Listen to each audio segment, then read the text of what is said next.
ಇಲ್ಲಿ ಅದು ಎಷ್ಟಿದ್ರು ಯಾವತ್ತಾದ್ರೂ ಮುಗಿಯುವುದಿಲ್ಲ. ಅದಕ್ಕಿಂತ ಹೆಚ್ಚಿನದನ್ನು ಮಾಡಬೇಕೆನ್ನುವುದಾಗಿ ಯೋಚಿಸಿ ಇಲ್ಲಿಯ ಸುಖಕ್ಕಿಂತಲೂ ಹೆಚ್ಚಿನ ಸುಖ ಇರುವುದು ದೇವಲೋಕದಲ್ಲಿ. ಅದು ಆನಂದ.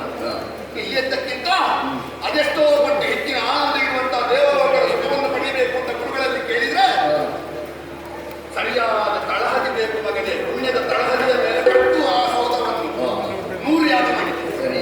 ದೇವತೆಗಳು ಬಂದು ಕರ್ಕೊಂಡು ಹೋಗ್ತಾರೆ ಅಂತ ಭಾವಿಸಿದ್ರು. ಬರ್ಲಿಲ್ಲಲ್ಲ, ಇನ್ನೊಂದು ಯಾಗ ಆಗಬೇಕು ಅಂತ ಭಾವಿಸಿ ಗುರುಗಳಲ್ಲಿ ಹೋಗಿ ಕೇಳಿದೆ. ಒಂದು ಸಾಧ್ಯ ಈಗ ಮುಹೂರ್ತ ಇಲ್ಲ ಅಂತ ಹೇಳಿ 2ನೇ ಸಲ ಕೇಳಿದೆ.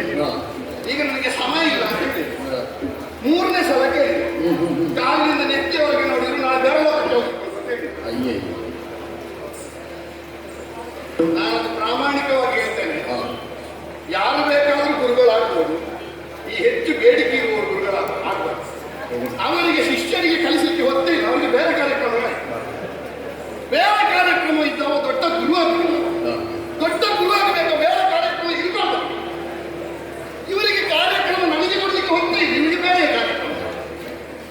ಮತ್ತೆ ಗೊತ್ತಾಯ್ತು, ಇದು ಮುಹೂರ್ತ ಇಲ್ಲದೆ ಅಲ್ಲ, ಮನಸ್ಸಿಲ್ಲದೆ ಅಂತ ಸಾವಿರ ದಾರಿ ಗಮನ ಹುಡುಕುವುದಕ್ಕೆ ಹೊರಡು.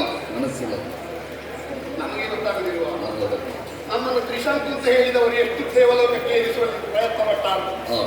ಮೊದಲೇ ಹುಳಿ ಉಂಟು, ಮತ್ತೆ ಇನ್ನು ಎಲ್ಲಿಂದ ಹಾಳು ಮಾಡಿದ ಅದು ಮೊಸರಾಗಿ ಆಗಿದೆ ನನ್ನ ಬಗ್ಗೆ. ಇನ್ನು ಹಾಳಾಗ್ತದೆ ಅದು. ಅನ್ನ ಆದ್ಮೇಲೆ ಮತ್ತೆ ಅಷ್ಟೇ ಆಗ್ತದ. ವಸಿಷ್ಠರಾದ್ರೇನು ಮತ್ತೊಬ್ಬರಾದ್ರೇನು ನಮ್ಮ ಕೆಲಸ ಅಷ್ಟೇ.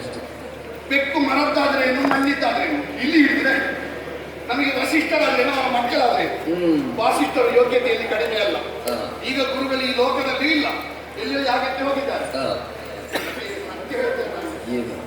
ಅವರು ಒತ್ತಿಗೆ ಬರ್ತಾರೆ ಅಂತ ನನಗೆ ನಿರೀಕ್ಷೆ ಇದೆ ವಸಿಷ್ಠರು. ಹಾಗಾಗಿ ಅವರ ಬಗ್ಗೆ ನಾನು